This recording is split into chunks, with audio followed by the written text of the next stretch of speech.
and welcome back.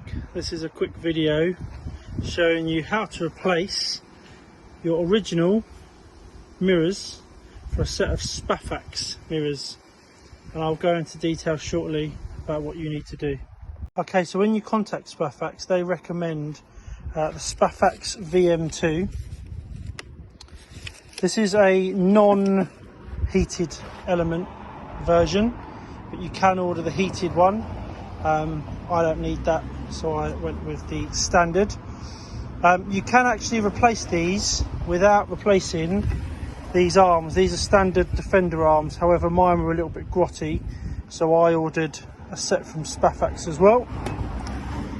And most importantly, and I forgot this, you need to order the VM6 kit, and this is basically a conversion kit to allow the SPAFAX VM2 to fit onto the ball on the top of here.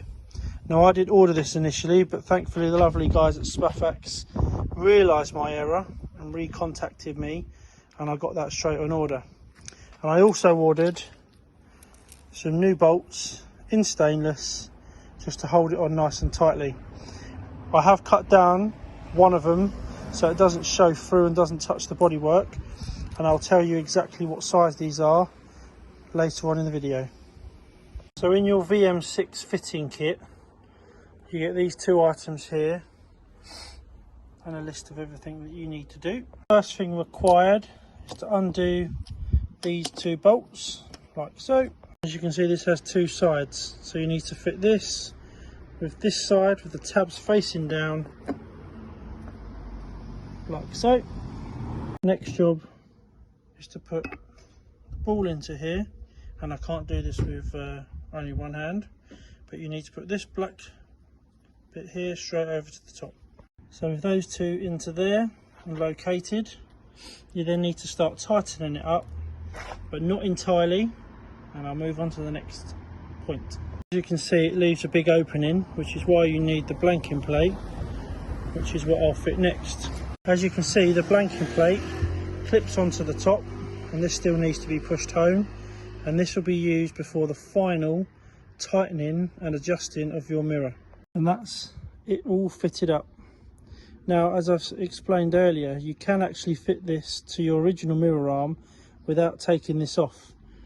However, mine were pretty corroded, so that is why I have taken it off and replaced it with a nice new one. Okay, so the next step is to remove these two bolts here from the door. Now, I would recommend taking the door card off so you can get to these bolts nice and easy. Put the window down and keep the door shut. Then that way it keeps the door nice and supported when you take this off. With those two screws removed, you can then move this back, which will show these two screws here, which is what holds on the mirror. We simply refit these arms with the new stainless bolts, ensuring some copper slip on the threads just to prevent any corrosion or slow down the corrosion over a period of time. So we then refit the door hinge with the spacer / gasket with copper grease back in. Right, so we now got the mirror fitted. It's nice and solid. All we need to do now is adjust it, which is simple by loosening these two bolts off here, moving it to your desired location and tightening it up. It's exactly the same process for the other side in reverse, and voila, we have a nice new mirror. These are allegedly unbreakable. I will be putting them to the test, but fantastic quality compared to the originals, and I'll let you know how I get on.